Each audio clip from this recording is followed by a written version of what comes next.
सिंधी अदब जी दुनिया में भली कार दोस्तों शामिल क्यों था मुश्ताक मसरूर बारीचो जे लिखियल किताब तारीख़ इस्लाम मां खयल सुलह हुदैबिया जो अहवाल। हुज़ूर सल्लल्लाहु अलैहि वसल्लम के मक्के मां हिजरत करण के 6 साल थी चुका हुआ। जॾहिं खां मुसलमान हिजरत करे मदीने आया हुआ तॾहिं खां हू ॿीहर काबे शरीफ़ जी ज़ियारत लाइ न विया हुआ। हालांकि इस्लाम जो असुल मरकज़ काबो शरीफ़ हो, जंहिंजो बुनियाद हज़रत इब्राहिम अलैहिस्सलाम रखियो हो।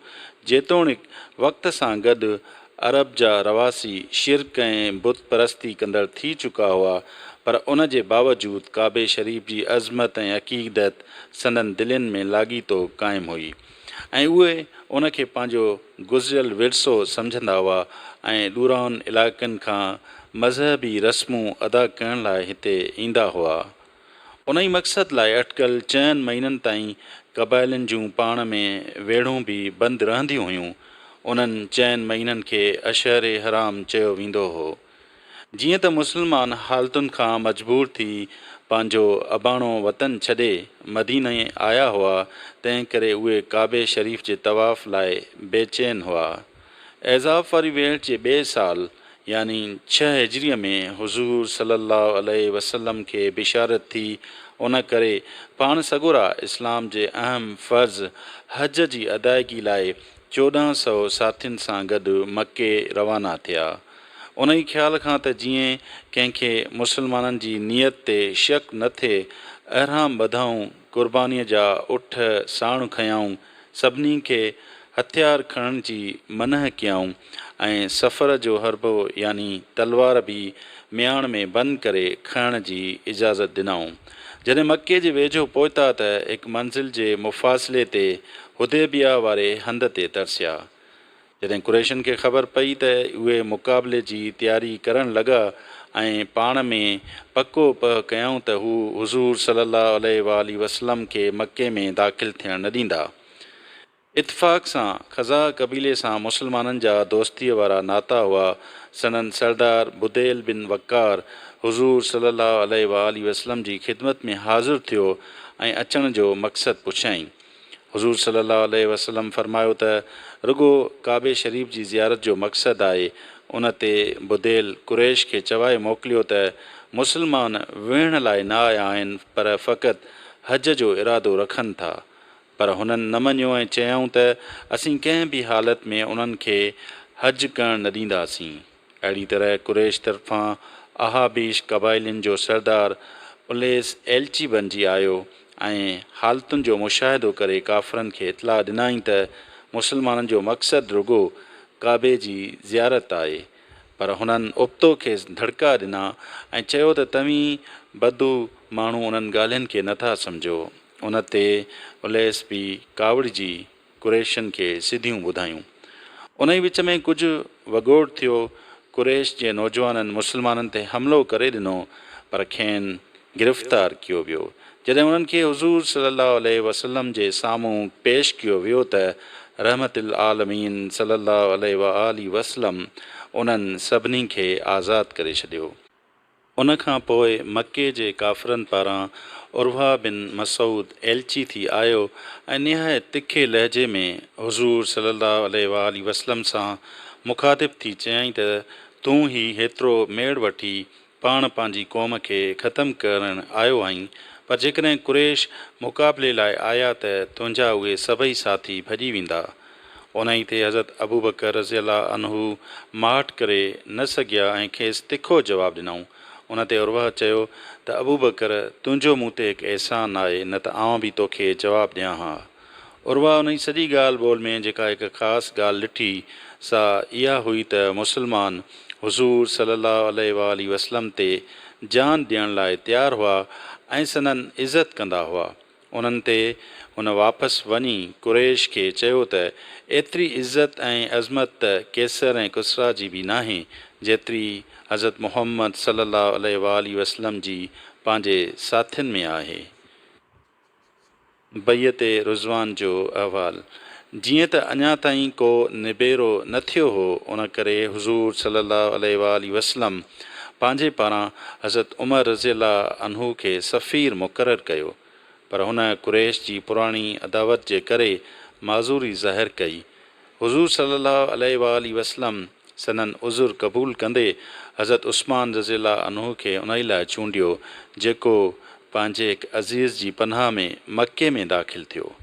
कुरैशनि हज़रत उस्मान रज़ियल्लाह अन्हु खे मके में ई तरसाए छॾियो, जंहिं करे मुस्लमाननि में इहो अफ़वाह पखिड़िजी वियो त खेनि शहीद कयो वियो आहे।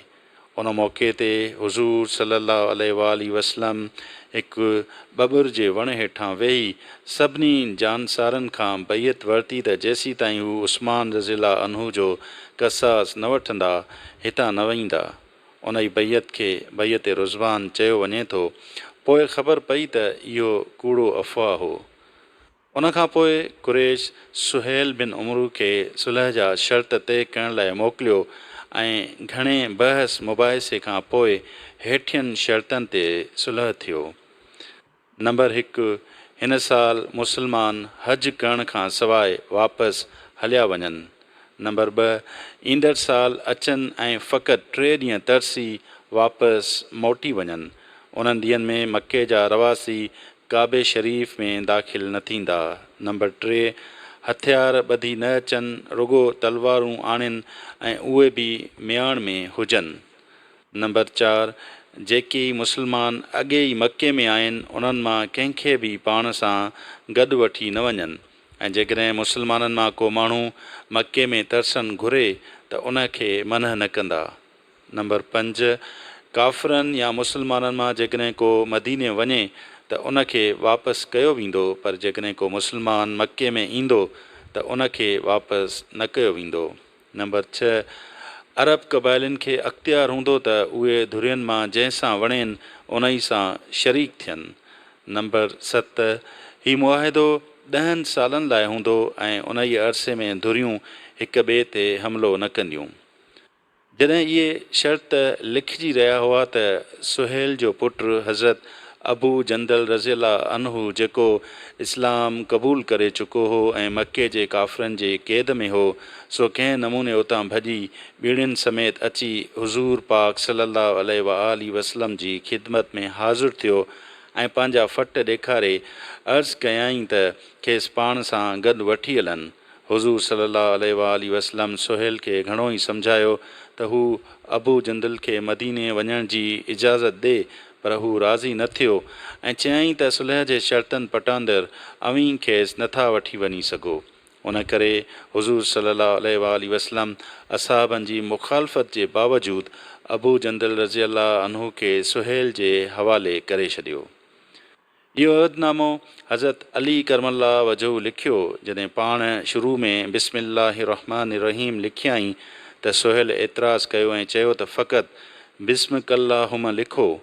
हुज़ूर सल्लल्लाहु अलैहि वसल्लम हज़रत अली करमल्लाह वजहू खे हुकुम ॾिनो त ईअं लिखो। जॾहिं हुज़ूर सल्लल्लाहु अलैहि वसल्लम जे नाले सां गॾु रसूलुल्लाह लिखियो वियो त सुहेल वरी ज़िद कई त मुहम्मद रसूलुल्लाह जी जाइ ते मुहम्मद बिन अब्दुल्लाह लिखियो वञे। हुज़ूर सल्लल्लाहु अलैहि वसल्लम हज़रत अली करमल्लाह वजहू खे चयो त इहे लफ़्ज़ ड्राहे छॾियो, पर हुननि न ड्राथा। उन ते हुज़ूर सल्लल्लाहु अलैहि वसल्लम पाण उहे लफ़्ज़ ड्राथा। सुलह हुदैबिया जी अहमियत। जेतोणीकि इहो सुलह ज़ाहिरी तौर ते दॿाउ वारो हो, पर ख़ुदा ताला सूरह फ़तह में उनखे फ़तह मुबीन करार ॾिनो। उन जा सबब ही आहिनि। नंबर 1, मुस्लमान मके में आज़ादीअ सां अचण वञणु लॻा। उन ई लाॻापे ऐं मुस्लमाननि जी साले ज़िंदगी जो असरु एतिरो ख़ुशगवार थियो जो कुरैश जे माण्हुनि हिक ॿिए पुठियां इस्लाम क़बूल करणु शुरू कयो। अहिड़ी तरह रवायत में आहे त उन ई साल केतिरा ई काफ़िर मुस्लमान बणिजी विया। नंबर 2, उन खां पोइ इहो ई मुआहिदो मके जी फ़तह जो उञाण साबित थियो, छो त कुरैश बेज़ार थी मुआहिदे खे टोड़ण जो ऐलान कयो ऐं मुस्लमाननि खे हमले करण जो बहानो मिली वियो।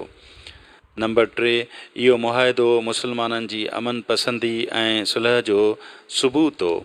उन करे उनजो पाड़ेसरी क़बाइलनि ते सुठो असरु पियो ऐं हुननि हुज़ूर सल्लल्लाहु अलैहि वसल्लम सां दोस्तीअ वारा मुआहिदा करणु शुरू कया।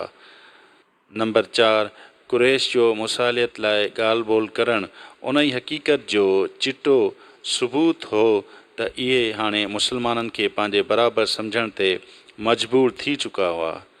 नंबर 5, मुआहिदे जो पंजो शर्त यानी काफ़िरनि ऐं मुस्लमाननि मां जेकॾहिं को मदीने वञे त उनखे वापसि कयो वेंदो, पर जेकॾहिं को मुस्लमान मके वञे त उनखे वापसि न कयो वेंदो। ज़ाहिरी तौरु मुस्लमाननि ख़िलाफ़ु हो, पर इहो ई शर्त पोइ रहमत साबित थियो। जेको मुस्लमान मजबूरीअ खां मके में रहियल हुआ तिन खे कुरैश सख़्तु तकलीफ़ूं ॾींदा हुआ।